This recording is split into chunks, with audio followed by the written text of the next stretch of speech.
আমাদের মাননীয়া গেছেন দিল্লি, ঠিক আছে, এসআইআর নিয়ে আন্দোলন করতে, নির্বাচন কমিশনের সঙ্গে কথা বলতে। কিন্তু তার আগেই দিল্লি পুলিশ বঙ্গভবন ঘিরে ফেলেছে। বেজায় চটে গেছেন দিদি। কিন্তু দিদি, আপনি যখন আলোচনা করতে গেছেন তাহলে কেসটা কেন ঢুকাই দিয়ে গেছেন?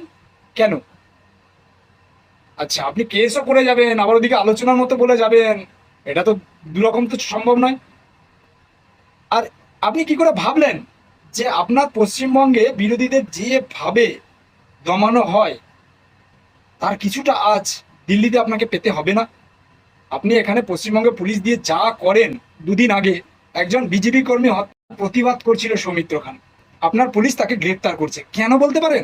কেন প্রতিবাদটা করা যাবে না?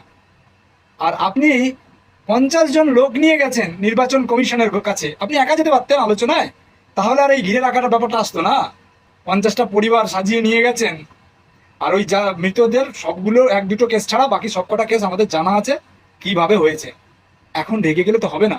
এদিকে কেস করেও যাবেন, ওদিকে আলোচনাতেও যাবেন, আবার 50টা লোক নিয়েও যাবেন, আর দিল্লি পুলিশ চুপচাপ বসে বসে দেখবে। কি মনে করেন নিজেকে?